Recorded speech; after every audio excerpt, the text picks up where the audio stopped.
Ley 49 es una deuda de mucho tiempo atrás. Hasta la fecha tenemos penas realmente irrisorias ante estos crímenes que no es tan sencillo como que es un criminal que robó una gallina o se robó un celular o un automóvil. Estás robando la ingenuidad y le estás robando la vida a una criatura, porque esa criatura queda con esa marca por el resto de su existencia. Y las penas tienen que ser de acuerdo al daño que tú estás causando. Entonces, hasta la fecha, la pena máxima en estos casos específicamente es de 12 a 15 años. Al ser de 12 y 15 años, cuando llegan las personas ante el sistema penal acusatorio, declaran su culpabilidad, que se sienten muy mal por haber cometido semejante acto tan deleznable, y en lugar de darle la pena máxima, lo que hacen es darle entre 6 y 8 años. Esto indica que al cumplir las 2/3 partes de su pena, esa persona sale libre. ¿Y a qué sale? Probablemente a reincidir, a llevar a cabo ese mismo acto que lo llevó a estar tras las rejas. Yo creo que lo más importante aquí es extraer de la sociedad a esas personas. ¿Por qué? Una persona que siente placer al tener relaciones sexuales con una criatura es una persona que no está bien, está mal, y probablemente va a seguir luchando con sus demonios internos, pero su propia naturaleza lo va a orillar a reincidir. Si nosotros tuviéramos la posibilidad de tener un acompañamiento psicológico, psiquiátrico en un momento dado que permitiera mantenerlo fuera de esos pensamientos, sería otra historia, pero tampoco tenemos los especialistas, la cantidad necesaria. Tenemos solamente 2 psiquiatras forenses a nivel nacional. Estamos también adoleciendo de psicólogos clínicos en un momento dado, así que hay que hacer algo. Yo creo que nuestro principal activo y de lo que tenemos que sentirnos orgullosos y tratar de sacarlos adelante, protegerlos y cuidarlos, es precisamente a nuestra niñez. Y algo está pasando, mi querido amigo, y es que los niños están desapareciendo también. Sí. Están desapareciendo, yo creo que día con día, y esto tenemos que darle gracias a la alerta Amber, que aunque no funciona todavía a la fecha de manera eficiente, porque no había una ley como tal, ya fue aprobada el miércoles pasado, y fue un día histórico el miércoles pasado en la Asamblea Nacional de Diputados, porque fue aprobada la ley Amber y también fue aprobado mi proyecto, la ley 49, 2 proyectos que van de la mano uno con el otro. Hemos tomado una gran relevancia. Estamos viendo más bien con otros ojos a la alerta Amber desde que se emitió por la niña Kai, una niña que desapareció el 24 de diciembre del año 2023. Estuvo desaparecida prácticamente todo el año, pero fue una alerta Amber que se dio a destiempo, se dio mucho más tarde de lo que debió haberse dado. El asunto es que ahorita solamente contamos con una página de Instagram, que es donde se postea, y algunas personas recibimos esas alertas porque las tratamos de compartir con la mayor cantidad de personas posibles, pero es imperativo que esas alertas se den de manera inmediata, y para eso necesitamos el apoyo y el acompañamiento constante por parte de las telefónicas.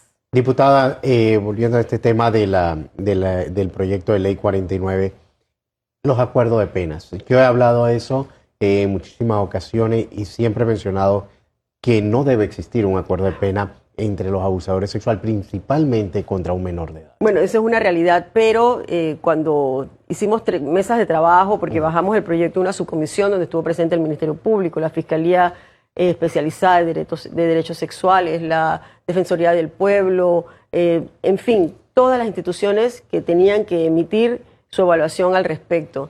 Eso fue un gran debate en un momento dado, porque ese era uno de los puntos neurálgicos de todo esto. Los panameños estamos sumamente molestos con que se den este tipo de acuerdos ante crímenes como estos. Pero la explicación por parte del Ministerio Público fue clara. En algunos casos a la criatura la puedes llevar hasta cierto punto. Lo que se trata es de no revictimizar a la criatura, porque tiene que repetir una y otra vez, recordar ese triste suceso por el que acaba de atravesar. Entonces ahí entra en juego la manera en que el fiscal va llevando el caso y puede lograr en un momento dado, que se ha dado en múltiples ocasiones, que la persona, el victimario, acepte su culpabilidad. Y al aceptar su culpabilidad de esa manera hay que llegar a algún tipo de acuerdo. Es lo que dicta. Bien. ¿Qué sucede si se da un homicidio? Bueno, estamos hablando entonces de penas desde 30 años. Ya, ahí se cambia. Eso es importante. También incluye, los actos libidinosos. Hasta la fecha los actos libidinosos tienen una pena de 2 a 4 años, lo que implica que al ser menores de 5 años esa pena es totalmente conmutable. Y no debería ser. Nosotros estamos solicitando penas entre 6 y 8 años. Y repito, esto no nos elimina del panorama el problema, pero sí nos da la oportunidad de extraer de la sociedad a estas personas que tanto daño causan. Porque funciona de algo, diputada, los registros de abusadores sexuales. Bueno, existe el registro de abusadores sexuales, es una realidad, pero muere en su génesis porque se trataba de conseguir una herramienta de prevención de este tipo de crímenes. Pero a la hora de la hora, en la misma ley que le da luz, en el artículo 13 y el 14, habla de que hay que blindar y hay que proteger la identidad del victimario. Entonces, ¿en qué quedamos? O sea, una persona como esa probablemente va a reincidir. Necesitamos saber quién es. Esas personas no pueden vivir cerca de una escuela, no pueden vivir cerca de un parvulario, no pueden vivir cerca de una iglesia. Es una realidad y como ciudadanos tenemos derecho a saber quiénes son las personas que están viviendo en nuestra calle, en nuestro edificio, cerca de nuestras casas o cerca de las escuelas de nuestros hijos. Aquí no se tocó el tema de la castración química. La castración química fue un proyecto precisamente de la exdiputada Fátima Grasal, pero a la hora de la hora conlleva una gran cantidad de gastos, porque tiene que haber un acompañamiento constante, porque la inoculación de esos químicos que inhiben su líbido tiene que ser constante. Entonces, por otro lado, el que inhiban su líbido no significa que estamos arreglando el problema que está en su azotea, ¿no? Entonces, eso es un grave problema. Porque en otros países han visto que un agresor sexual con esta castración química abusa de otra manera. Claro, porque hay otras maneras también de hacerlo, o sea, con algún objeto, incluso con otras partes de su propio cuerpo, porque lo que está mal es su psique. Y entonces este proyecto busca garantizar que se castiga al agresor, claro, y que la víctima sienta, o los familiares de la víctima sientan, que se está haciendo real justicia. Que se está haciendo justicia, es una realidad.